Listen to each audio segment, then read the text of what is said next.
Okay, so we will hope everyone had a wonderful weekend, a good Shabbos, a good Sunday. We will start with, as we do every Lunch and Learn, start with our Mishnayos. We're already up to the 8th chapter of Baba Kama. And we're going to shift gears. Up till now, we were talking about the responsibility people have due to one's animal, one's property, right? If your animal does damage to another animal, if your animal does damage to property, or if your animal does damage to another human being.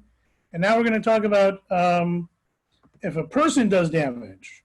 Certainly, if sort of like certainly a kal v'chomer, if you do damage, if your animal does damage, you're liable for that damage.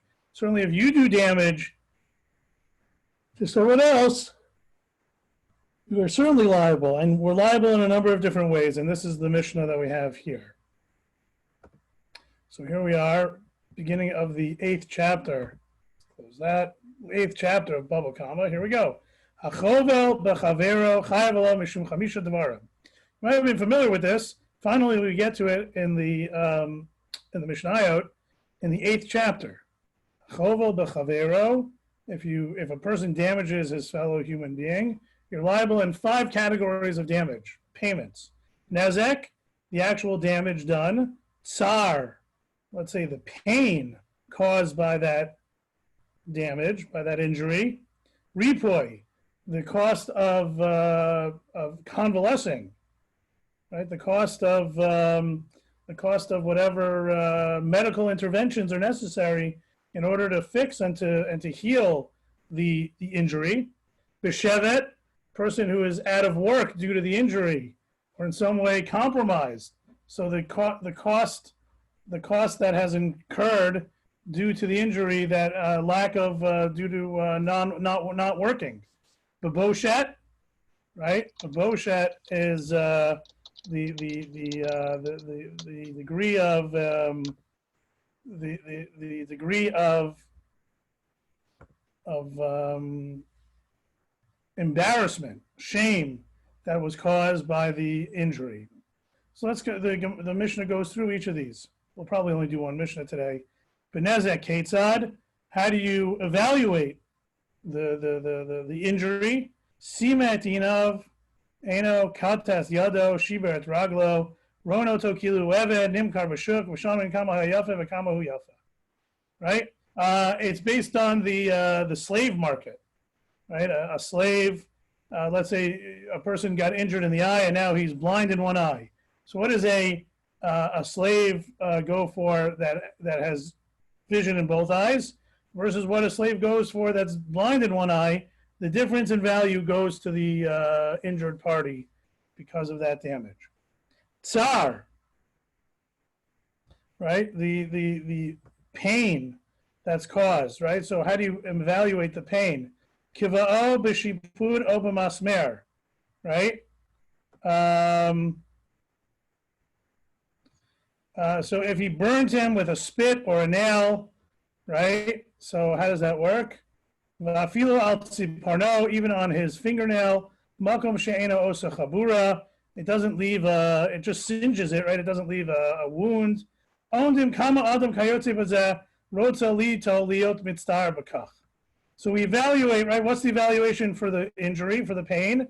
We would evaluate how much money a person would be willing to take in order to suffer so, right? In other words, if I told you, I'll pay you X if I could, but you'll have to get burned, what would that X have to be? How much money would that have to be in order for you to be willing to undergo that pain, that injury, the pain of that injury, in order to collect collect compensation, right? Right? Like, so in a lot of injuries, we would say, you couldn't pay me enough.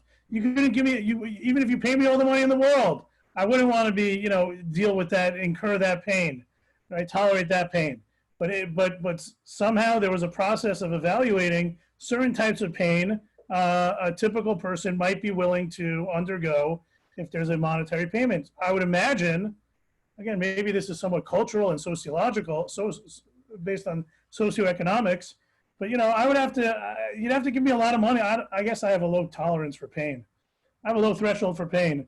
So you'd have to pay me a lot of money to get injured. And if somebody injures me and I'm experiencing that level of pain, it would seem, I guess for me, you'd have to pay me a lot. I guess, though, in the times of the Mishnah, there was a consensus, there was a conventional, usual, and customary values for different thresholds of pain, and you have to pay for that as a penalty. Repoi, what does it mean? Medical. Hikal chayav rapoto, right?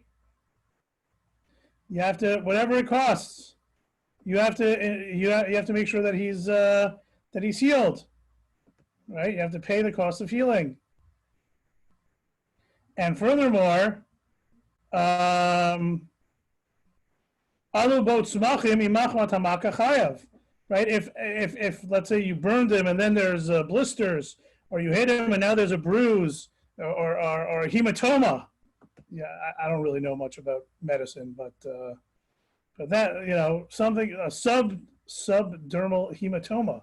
So there could be some necessary follow-up work, especially if it was severe. So anything that emerges from the wound, from the injury, you're obligated to address as well for the medical bills for that. Shlo machmat hamaka pater. But if a person went in for a broken leg, and they find out during an overview that he also has a slipped disc, but has nothing to do with the injury, then you're not liable for any of the other costs, medical bills incurred as a result of the workup for the injury. Chayta v'nistera, chayav l'rapoto. Right? So what does this mean? If the wound healed and then opened up, he's going to be liable for the cost of the healing, right? Not always does the healing process go by so smoothly, and all of that healing is as a result of the injury that you incurred, and therefore it needs to be addressed. Chayta kol tzarka, but let's say it completely healed, right? The doctor gave him a clean bill of health, and then they slip and fall and break their leg again. Well, that's not really my fault. It actually reminds me of an instance. I was involved in a bit of a fender bender once, and there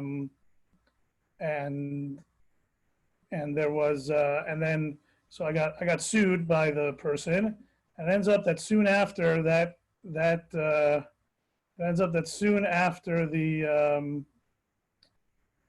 my insurance got sued, but soon after this driver was involved in the fender bender with me, she was involved in a terrible crash. It doesn't seem to have been her fault with involving a drunken driver.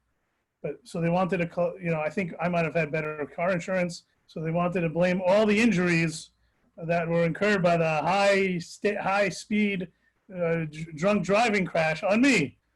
So obviously with insurance, you don't really, unless there was negligence, which there wasn't in my part, I didn't really have to deal with it, but I think it went away pretty quickly because you can't blame me for subsequent injuries just because she was also driving a car the second time, which is interesting, right? So this idea that, you're only liable for the injuries caused by you. If later on there's injuries in the same body part, if it had completely healed, you're not going to be obligated. Shevet. What does it mean, shevet, right? Like recovery time.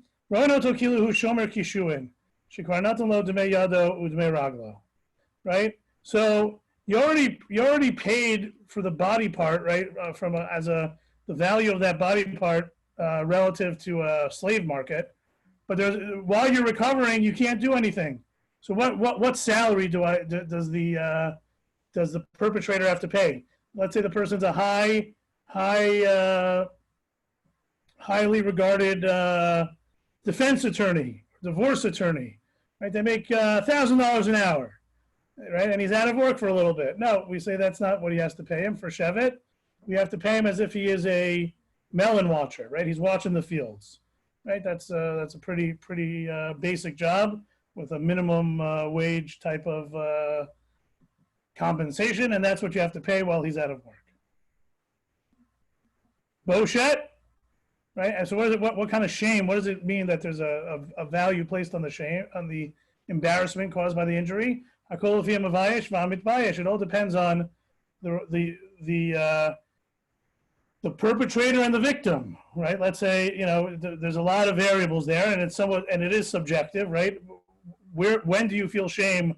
Where do you feel shame? To what degree of severity do you feel shame? All of that is very relative. But there is a payment that is going to be due. Hamavayesh et ha'aram, hamavayesh et ha'sumav, hamavayesh et ha'yashen chayav, right? If you embarrass, right, we're saying people, look at these categories. Let's say somebody injures somebody who's nude in public. Such a person has no shame, right? Have you no shame? You're walking in public without any clothes on, yet the perpetrator still has to pay an amount to boshet. It might be less than somebody who's fully dressed, but it's nonetheless still there, right? So you can't assume, because they act in a certain way, they act seemingly without shame, then the perpetrator's not obligated to pay anything. No, that's not the case. There's still a category of boshet. The amount of that boshet is subjective. Vaitachasuma, you embarrass the blind person, right? The blind person may not know he was embarrassed. Doesn't matter, right? The blind person was lower on the sociological totem pole. Not now, hopefully, although people with disabilities still fight prejudice. But we know that people with disabilities can be talented and honorable and worthwhile individuals, regardless of their disability. But in the past, unfortunately, people with disabilities like blindness were treated less than other human beings. But still, you're obligated in this way, right? The Talmud is somewhat progressive.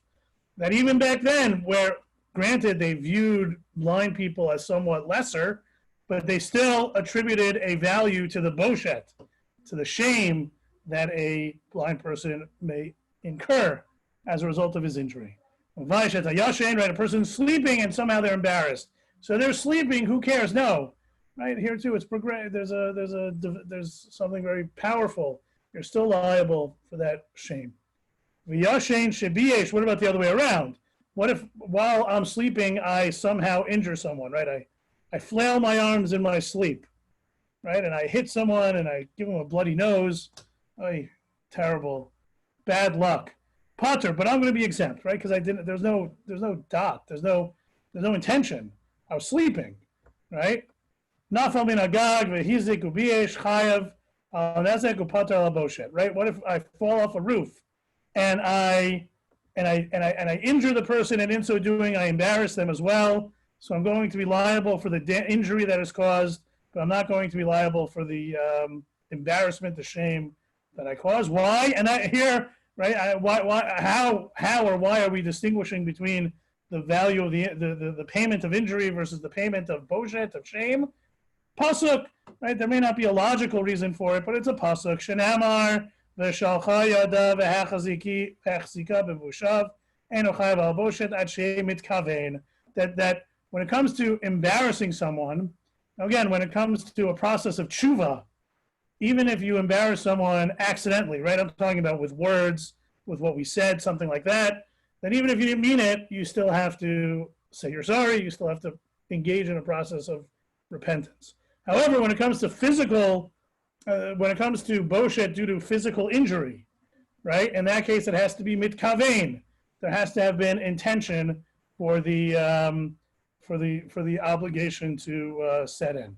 And that's Gzerat HaKatuv. We learned that from the pasuk.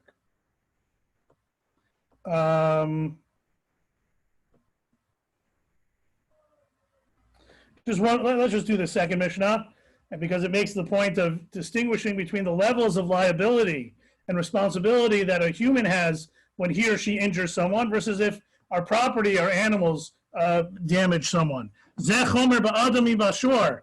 In these ways, it's more strict.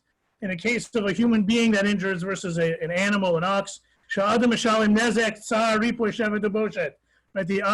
A human who injures has to pay 5 categories of restitution, and make restitution for the value of the animal of whatever. Let's say a human was pregnant. Right? We talked about this before, and the injury causes a miscarriage. So there's a payment. There's a payment required for the value of that embryo, of that fetus. Excuse me. We talked about that before when we talked about how a fetus is viewed as potential life, not full life, right? So ending the life of a fetus incurs a monetary penalty, not a capital punishment, right? So we talked about how Jewish view on abortion is complicated. It's not pro-life, right? That life begins at conception. It's not pro-choice. That having an abortion is a procedure that only impacts the mother. We don't believe that either. It's complicated, as it should be, as any important issue should be, especially in halacha and Jewish thought and Jewish law. But these are this is what happens when a human being injures someone. 5 categories of restitution, and there's an obligation to make amends for the loss of the fetus. An animal that gores and injures only pays the value of the injury. There is none of these other categories. And we kind of understand why, because the animal doesn't know what it's doing. Right? It has very little intent. If it doesn't have any intent. And there's no restitution involved in the if the fetus was destroyed. The fetus was no longer. So it's much more chamor, it's much more stringent as it relates to when a human being injures, because again, when we think about a sense of responsibility, we have to be careful about our items, right? Our cow, but we have to be much more careful about how we conduct ourselves. And any type of injury that we cause, we are going to be much more liable for for payments towards restitution. Today, I wanted to spend today, tomorrow, maybe Wednesday as well. By the way, we won't be meeting on Thursday, Tisha B'Av. I encourage you to take advantage of many of the other resources that have been sent out. There's a full-day program of classes with Yeshiva University. There are other classes and explanations of Keynote. The OEU is doing one, as well as other organizations. Much of that material is going to be available. Chavetz Chaim Foundation Tisha B'Av presentation will be available online this year. We won't be having a DVD set up here at Shul, but all that information is on a flyer that I think went out, but is also going out today again for that information. This is going to be, to use the language in the world today, when it comes to education or when it comes to coming back to a new normal, our Tisha B'Av will be a hybrid experience, right? Hybrid, right? There's either in person, you do everything in person, like in school, everyone shows up to school, or it's online, no one shows up to school, or it's hybrid. Some people show up to school, some people do it online. So our Tisha B'Av this year at Young Israel of Hollywood will be hybrid. That is to say, as we have been all along, we will be having minyanim. Wednesday night, Thursday morning, Thursday afternoon, Thursday night. And one of each of those minyanim will be available via Zoom. We all along, in case anyone didn't realize, we've been broadcasting via Zoom our plug this week, 6:35 Mincha, that you can access from the Young Israel website, yh.org/vtorah. Click on the link each day for the plug Mincha minyan, Mincha followed by Marav, which we've been Zooming for months already. We did have a morning minyan for a brief period of time, but the interest in that waned pretty quickly. However, we will be offering a Tisha B'Av morning Shacharit minyan via Zoom for people to hear the Torah reading, etc., and the Haftorah special for Tisha B'Av. That will be available via Zoom. I believe it's going to be the 8:30 minyan, but again, that information is going out today. And there are certain parts, where people who want to come to shul for minyan can come, as they have been, and those who don't want to come but want to participate, listen and hear, can listen to the minyanim via Zoom. And then there are parts that will only be available online through the Zoom or YouTube Live online platform. For instance, Eicha will not be recited in shul. Eicha will only be recited at home via the Zoom platform. After which we'll say the keynote that we always say Tisha B'Av night and Tisha B'Av morning as well. The last minyan is 8:30, and after the 8:30 minyan, everyone will be encouraged after laning and the Haftorah, we'll do the end of davening through Aleinu. Then everyone will go home, and we will broadcast our explanation. Rabbi Freiberg and I will be having an explanatory keynote that will start at 9:30, go about an hour until 10:30, and we'll explain certain of the keynote and that we will recite together as we normally do. There's also plans to upload a version of what we will be doing live in a file, so that it'll be available for those people who are going to Minyan earlier on Thursday morning, or who will not be going to Minyan but will want to watch it, who will want to recite keynote before 9:30 a.m. So it's going to be a hybrid model with some ASY learning, asynchronous, right, which is where the teacher puts up the video and then the student watches it at their leisure. We do that every day. We have some live, and then like today, I'll be uploading at least the either the audio or the audio and video up to my YouTube channel afterwards and sending it out. So today I want to talk about the prohibition of Torah study on Tisha B'Av, right? Some people say this is where I like to be extra stringent. I don't learn Torah from the first day of Av, right? But there's no such thing. But the Gemara, where's the origins of this idea of a restriction on Torah study on Tisha B'Av?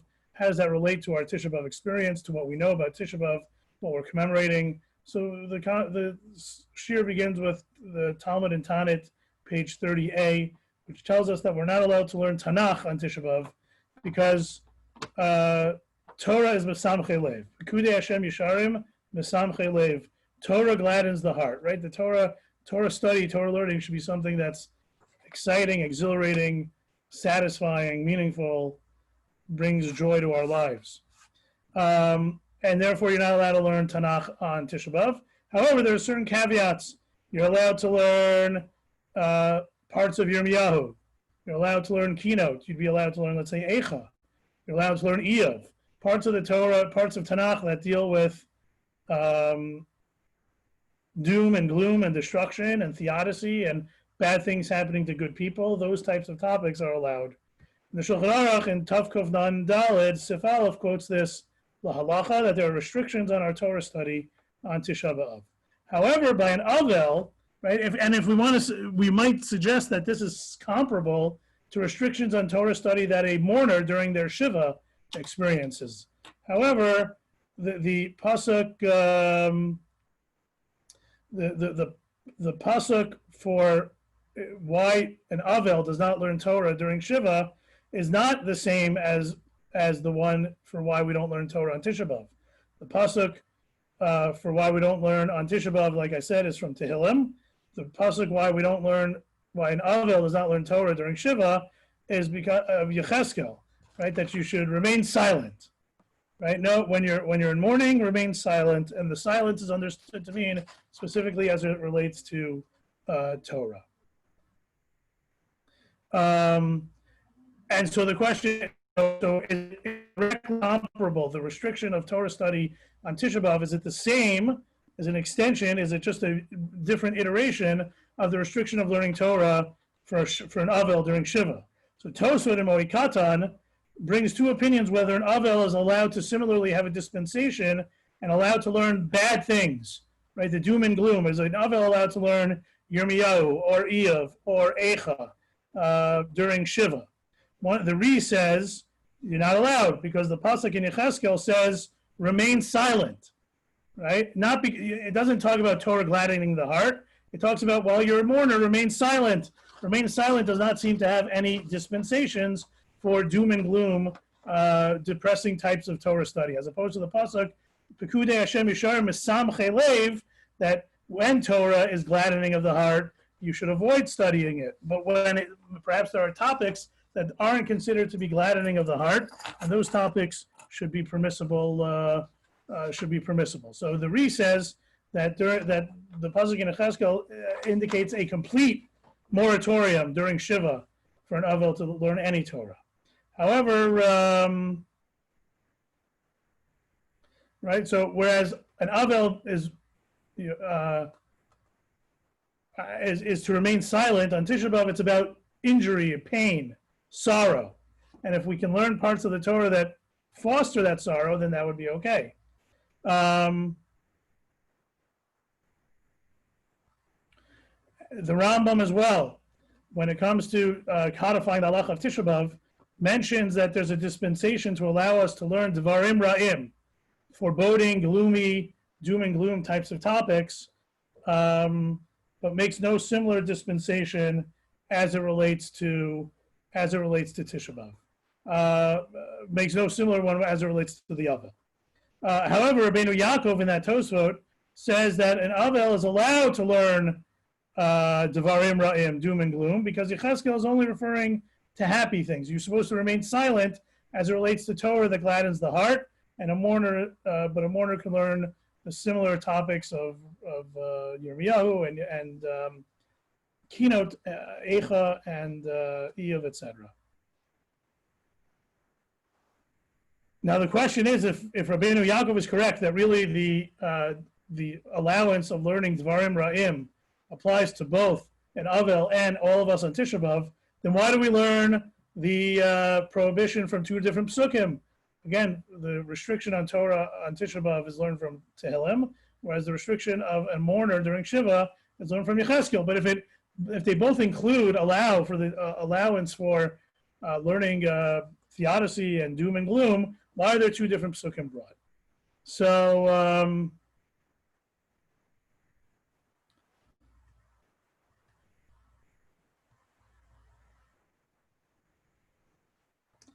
similarly, the Sharat Zion points out, Shulchan Aruch in Yoredeya, Shin Sadi Gimel writes that an Avel, let's say at a Shiva house, right, we bring a Torah over for Mondays and Thursdays, an Avel is allowed to listen to Kriyat Torah, but he's not allowed to get an Aliyah.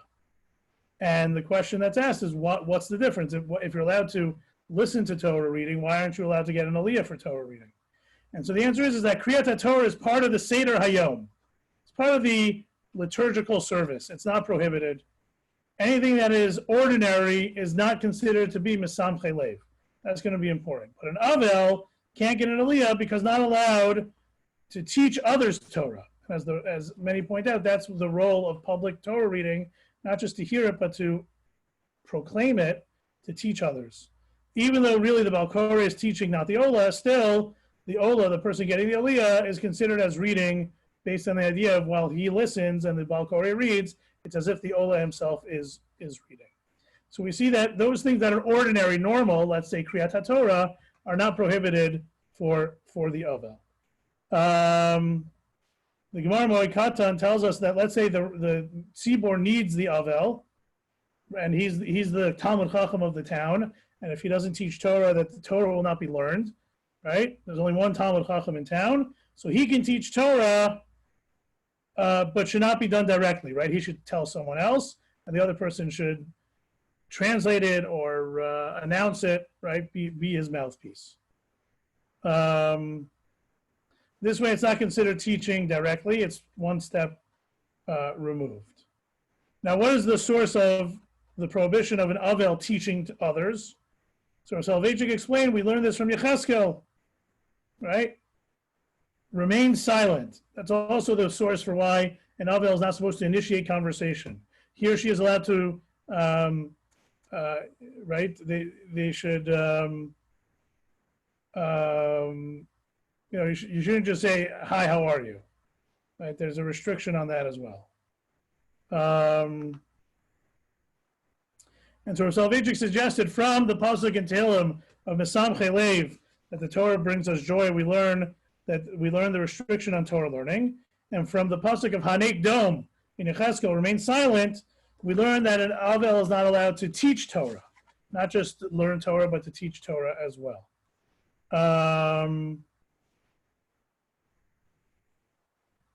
Even according to the opinion that holds that you're allowed to learn Dvarim Ra'im, you're allowed to learn doom and gloom topics, Still, from the pasuk of Hanek Dom, we learned that you would not be allowed to teach those topics as an Avel. And by Tisha B'Av, since it's not written Hanek Dom, it's okay not only to learn, but to also teach those topics. The Magen Avram doesn't agree to this. The Magen Avram says Devarim Ra'im, doom and gloom, should not be taught on Tisha B'Av. And most hold that the Isser of Talmud Torah on Tisha B'Av was modeled after the prohibition that we have on an Avel during Shiva. Now the question is, we lane on Tisha B'Av, and anyone can get an Aliyah, perhaps except for a real Avel. There's this custom that an Avel during Shiva comes to Shul on Tisha B'Av because we're all Avelim. But we're not exactly all the same type of Avel. A real Avel in Shiva wouldn't get an Aliyah on Tisha B'Av in Shul.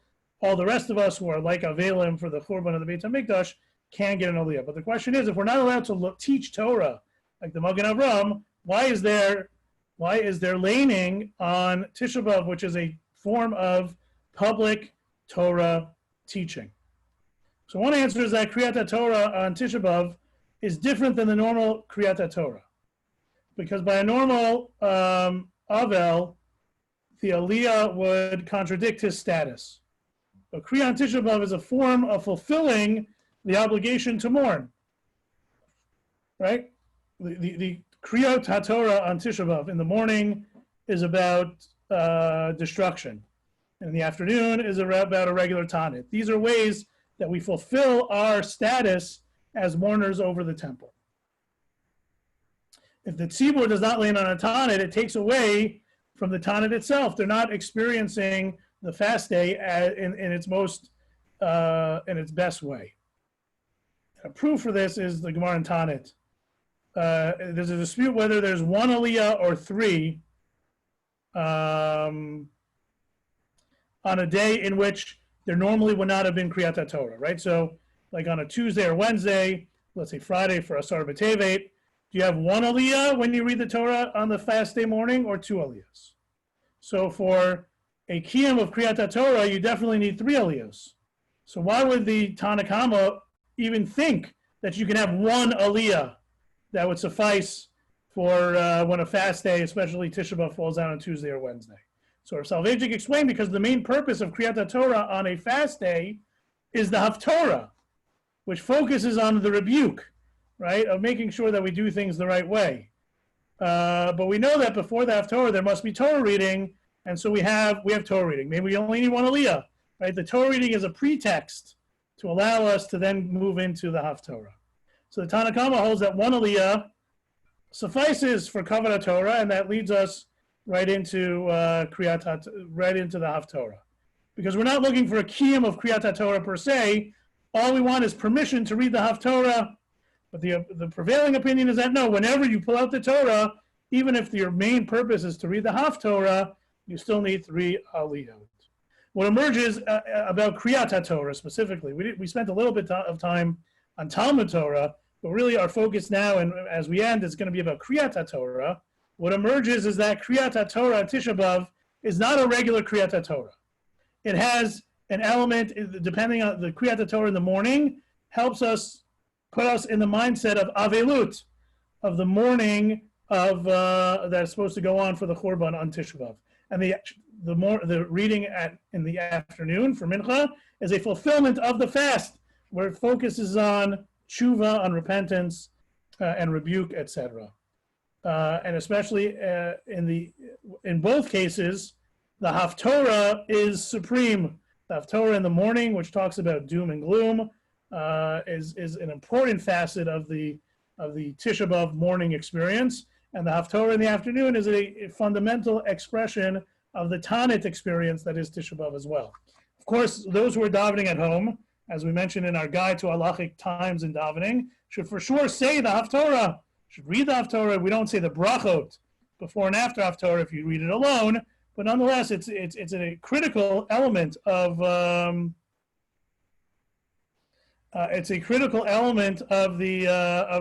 fasting experience on Tisha B'Av to read the Haftorah in the morning, to read the Haftorah in the afternoon. By a personal Avel, they can't get an Aliyah because it contradicts their Avelot. They would be prohibited from getting an Aliyah even on Tisha B'Av. But Tisha B'Av but the readings of the Kriyot HaTorah on Tisha B'Av is a fundamental expression and direction and guide for us, especially the Haftorahs, but the readings as well, guide for us in terms of internalizing the message and the meaning of the Tisha B'Av experience. So whether we're davening at home, or whether we are watching the Zoom of davening b'tzibur, or whether we're actually in a minyan, in any case, let's understand the unique role that Kriyat HaTorah and the reading of the Haftorah plays. We do it twice on Tisha B'Av, in the morning and in the afternoon, and how critical it is to our Tisha B'Av experience. Even as we restrict normal quote-unquote Torah study, the Kriyat HaTorah is a medium through which we focus on the meaning of the day and internalize the motif, the spirit of the day, and the lessons that are supposed to emerge. Okay, we will stop there. Have a wonderful day, and we'll meet again tomorrow for another edition of Lunch and Learn. Take care, bye-bye.